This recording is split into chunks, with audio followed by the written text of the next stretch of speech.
Hello, I'm Marcus V. Calvert, and welcome to Tales Unlimited. Today's battery prompt is number 54. Anyone this serial slasher kills comes back from the dead with his skills and worldview. Oh, that's messy. Top of my head, you're victim number 5. Um, I guess the whole point of the story would be maybe getting a taste of how this came to be, but I would say first person, from the perspective of, okay, you're just minding your own business. You're walking down a dark street at night. You're a big dude. And you hear this, oh, you'll do nicely. And you turn around and this dude rushes out of an alley with a knife. And you put up a valiant fight. He cuts you up. You get your licks in. Maybe even you take him out. He hit you with a mortal wound. He's like, welcome to the family, welcome to the family, he says. You grab him by the back of the head and you smash him into like a solid wall, like a brick wall or a car door. And just boom, boom, boom. Because you had a family. You had a life, you had a future, but you know you're dying, you know you're dead, and you want to take him with you. Boom, boom, boom. Crack. And you hit the ground knowing that you killed him, and you're laughing and you're smiling and you're dead. Good news, bad news. This is how I do the prompt. Good news, bad news.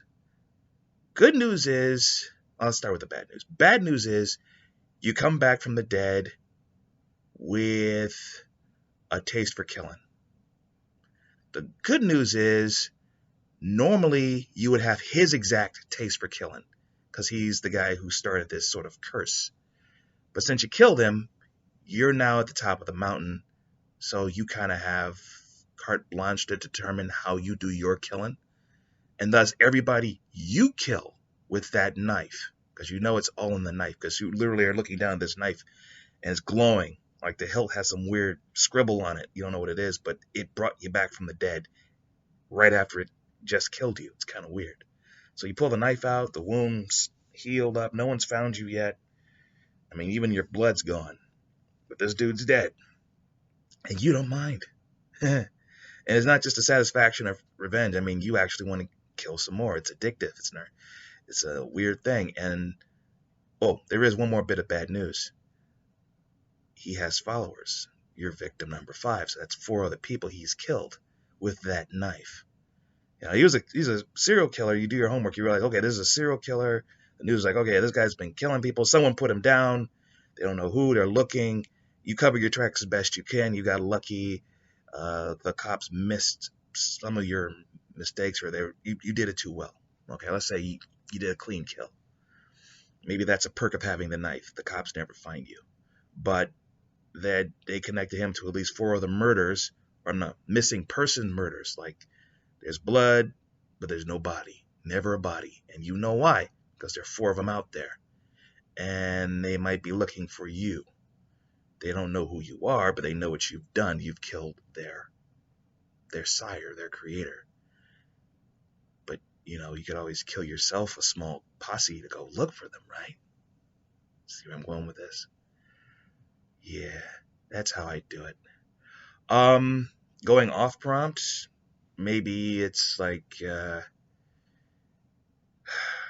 initiation, like a college frat for murderers. Every time you kill somebody and bring them back, if you can if you make the pledging and all that stuff, they kill you and you're in. And you think just like the frat, or it's a supervillain team, or a gang, or a ninja clan. It's like, what's the final test of my initiation? Simple. Die. You drink poison, you come back, and you have all the skills and all the memories. But I've already trained. You've only trained for like 8 years of your life. I mean the deeper knowledge, my son. You drink this, you will die. If you are worthy, you'll come back. If you're not, you're in hell. But if you do come back, you will be a Grand Master like that after 8 years. Boom. And the Grand Mastery takes centuries to learn, so make your choice. You can walk away now with what you know, be formidable, or, different ways to write in this puppy, going off prompt. You stay on. Of course, you could be writing this from the perspective of someone trying to stop this madness, this chain of killings and risings, because someone close to you got taken, and you're trying to basically find the source, the cause, and break that cause. If you can break the curse, like destroy the knife or end the ritual, if you can undo the magic, everybody who's been brought back just dies. But that's a bit formulaic, but you can probably sell that one to a studio because they like formulaic crap, don't they? All right, I'm Marcus V. Calvert. This is Tales Unlimited. Please check out talesunlimited.net. That's where the podcasts are, 2 of them. They come out every day. There is the Batchery Daily Prompt and the Disturbing Thought of the Day. Also, there are books. Links go straight to Amazon. They're available in ebook and in print. There's the Batchery series, 200 writing prompts with some wisdom on how to get started as a writer. The logic being, how do you write the great novel, right? Well, here's some advice on how to do it with less pain. Make yourself a better writer, and maybe even make some money before you finish that great American novel. You can actually sell some books on your own. It's also good for writers at every level. So let's say you want to just do evil GM. This prompt, it's good for an evil GM, a comic book writer, screenwriter, game designer. A grizzled novelist could take this and turn this into a series, right? Batchery. It's a good place to look for these. Then there are the anthologies. 2 of them. New School, Twilight Zone. 25 stories to a book. And there's Unheroic. 25 stories to a book. An example being, okay, there's a race of aliens that discovered us, and they consider us their favorite reality show. There's actually an entire city that films all types of things that happen on Earth. And they figure we're going to get wiped out, so they're going to save us in a twisted little way. They're not going to, show up and give us technology. That never works. That never ends well. What they're going to do is start messing with our politicians and make them useful. Or the Book of Schemes. Again, 25 stories, but it's all about schemes. Some brilliant, some diabolical, some ruthless, some twisted. It's like, okay, everyone's a fan of The Mandalorian, right? Well, I did my version, only I wrote this like years ago. It's an interstellar bounty hunter who calls himself Surgical because if you pay him enough, he'll bring back bits and parts of you in a jar or in a trophy bag for the client. He never brings back people alive, always a piece of them. And his background is intriguing because he used to be a superhero centuries and centuries ago. And he fought for truth, justice, and the American way. But no, he's not that guy. That's how I write.